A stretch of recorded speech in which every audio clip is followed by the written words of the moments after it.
বন্ধুরা, welcome to my channel. আমি Rahima village kitchen চলে এসেছি। আপনারা কেমন আছেন বন্ধুরা? হ্যাঁ, আমিও আল্লাহর রহমতে খুব ভালো আছি। আপনাদেরকে আমি মাটন কষা দেখাবো। দেখুন, আমি 1 কিলো মাটন নিয়েছি। মাটনটা আপনাদেরকে আমি কষা দেখাবো, কীভাবে আমি কষবো আপনি দেখুন। আমি আগে ম্যারিনেট করে নেবো। 1 কিলো মাটন নিয়েছি, দেখুন কত সুন্দর এই যে দেখুন, ললিগুলো দেখুন, ললিগুলো। 1 কিলো মাটন নিয়েছি, আমি একে ম্যারিনেট করে আপনাদেরকে দেখাচ্ছি কীভাবে ম্যারিনেট করবো। আদা রসুনের পেস্ট দিয়ে দিলাম, হলুদ গুঁড়ো, লঙ্কার গুঁড়ো, জিরার গুঁড়ো, পাঁচমিশালি মশলার গুঁড়ো, লবণ,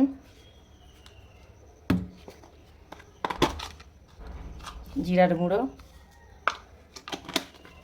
পাল্টারে আমি ম্যারিনেট করে নেব। পাল্টারে এইভাবে মাখিয়ে নিতে হবে মাটনটা। যত ভালতারে মশলাটা মাখাবেন তত খেতে ভালো লাগবে। দেখুন, অসাধারণ কষা হবে। পুরো ভিডিওটা দেখার জন্য আপনাদের কাছে আমার অনুরোধ রইল, পুরো ভিডিওটা আপনারা দেখবেন। ভালো লাগলে লাইক, শেয়ার, কমেন্ট করবেন। ইউটিউবের বন্ধুরা আমাকে বেশি বেশি করে সাবস্ক্রাইব করবেন, বেল আইকনটা টিপে দেবেন নতুন নতুন ভিডিও যাওয়ার জন্য। সর্বপ্রথম নতুন ভিডিও আপনারা ছাড়লে আপনাদের কাছে চলে যাবে, বেল আইকনটা টিপে দেবেন। এইভাবে রহিমার পাশে থাকবেন। এইভাবে ভালতারে মাটনটা ভালতারে কষতে হবে।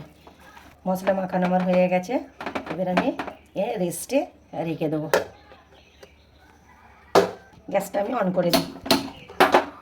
এই আমি কড়াতে, শুকনো কড়াতে আমি দেখুন মাটনের জন্য আমি কী কী মশলা নিয়েছি দেখুন। স্টার নিয়েছি, জিরা নিয়েছি, মরিচ নিয়েছি দেখুন। তারপরে দালচিনি নিয়েছি, এলাচ, বড় এলাচ নিয়েছি, ছোটো এলাচ নিয়েছি, লং নিয়েছি। সব আমি মাটনের জন্যে আমি সব মশলা নিয়েছি দেখুন, সব মশলা নিয়েছি। এই মশলাটা আমাকে শুকনো খোলায় ভেজে নিয়ে মিক্সচারে আমাকে পিষতে হবে। দেখুন, আগে আমি এটা ভেজে নেব।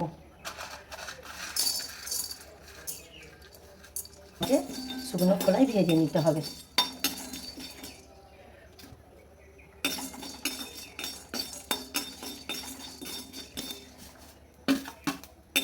এরকম করে ভেজে নিতে হবে। আর এই যে জিরা আছে, জিরাটা লাস্টে দিতে হবে, দিয়ে একটু চমকে যাবে, নামিয়ে নিতে হবে। দেখুন বন্ধুরা, আমি বিয়েবাড়ির স্টাইলে এই মাটন রান্না করব। এত অসাধারণ রান্না হবে বন্ধুরা, আপনাদেরকে আমি বলে বোঝাতে পারবো না। অসাধারণ রান্না হবে, পুরো বিয়েবাড়ির স্টাইলে রান্না করব। আপনারা পুরো ভিডিওটা দেখবেন। এই কাজুটা আমি মিক্সচারে মিক্স করে নেবো, অসাধারণ খেতে লাগবে কাজু দিলে। আর দেখুন, একদমই 7-8 রকমের মশলা আমি এই মিক্সচারে মিক্স করে নেবো, মিক্স করে নিচ্ছি এটা। আর এদিকে আমি তেলটা গরম হয়ে গেলে আমি পেঁয়াজটাই করব। এবার আমি কড়াতে তেল দিয়ে দেবো। দেখুন, একটু বেশি করে তেল দিতে হবে, একটু বেশি পেঁয়াজ দিতে হবে। 1 কিলো মাটনে দিতে হবে, হ্যাঁ 400 মতন পেঁয়াজ। আমি 400 মতন পেঁয়াজ নিয়েছি, নিয়ে এইভাবে আমি কুচি করে কড়াইয়ের মধ্যে দিয়ে দিলাম। পেঁয়াজটা আমি লাল লাল করে নেবো। দেখুন, এইভাবে আমি লাল লাল করে নেবো। পেঁয়াজ আমার লাল লাল ভাজা হয়ে গেছে, দেখুন লাল লাল করে ভাজা হয়ে গেছে। এবার আমি ম্যারিনেট করা এই মাটনটা এর মধ্যে আমি দিয়ে দেবো।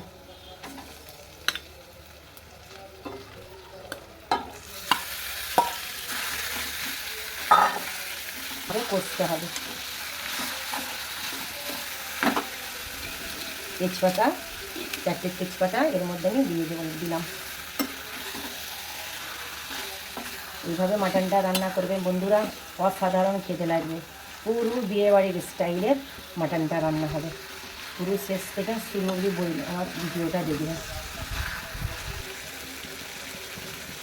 মিক্সচারে যে আমি মশলাগুলো সব 5 মিনিটের মশলাটা আমি করে নিয়েছি, এই যে করে নিয়েছি, আমি মাটনের মধ্যে দিয়ে দেবো।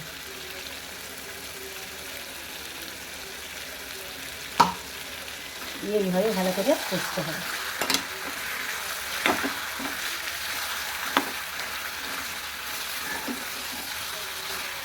সুন্দর করে ভালো করে কষতে হবে। মাটনের যে একটা গন্ধ থাকে না আস্তে, সেই আস্তেটা তবে চলে যাবে। ভালো করে মশলা দিয়ে কষতে হবে। এইভাবে আমি কষবো যতক্ষণ না মাটনের গন্ধটা চলে যায়।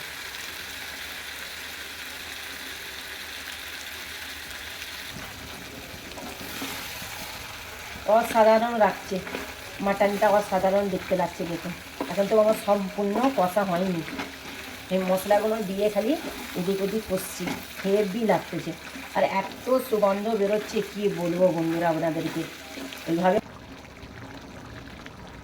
গাইস এইটাই জায়ফল, জায়ফলটা এর মধ্যে দিলে মাটনটা তাড়াতাড়ি সিদ্ধ হয়ে যাবে, তাই জন্য এই জায়ফলটা আমি হাফ এটা আমি গ্রেট করে দিয়ে দেবো, তাড়াতাড়ি আমার মাটনটা সিদ্ধ হয়ে যাবে। কাজু বাটাটা মাটনের মধ্যে আমি দিয়ে দেব, কাজু বাটা বন্ধুরা দেবেন, হেভি খেতে লাগবে।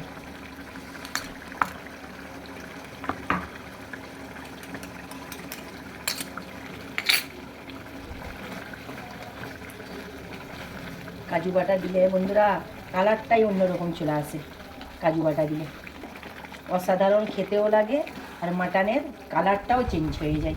দেখুন কত দারুণ লাগছে, পুরো বিয়েবাড়ির স্টাইলের আমার মাটন রান্না হচ্ছে। আমার মাটন কষা বিয়েবাড়ির স্টাইলের রেডি। দেখুন অসাধারণ হয়েছে আমার মাটন কষাটা, কত লোভনীয় দেখতে হয়েছে, দেখুন অসাধারণ একদম লোভনীয় দেখতে হয়েছে। বিয়েবাড়ির স্টাইলে আমার মাটন কষা এইভাবে আপনারা রান্না করে খাবেন। আর আমার ভিডিওটা যদি ভালো লাগে লাইক শেয়ার কমেন্ট করবেন, আর আপনারা কেমন করে মাটন বানান আমাকে অবশ্যই কমেন্টে জানাবেন। আর পুরো ভিডিওটা দেখার জন্য রহিমা ভিলেজ কিচেনের থ্যাংক ইউ, ধন্যবাদ রইল সকল বন্ধুকে। এইভাবে আমাকে সাবস্ক্রাইব করে যান, আমার পাশে থাকুন, নেক্সট ভিডিও নিয়ে আমি ফিরে আসছি।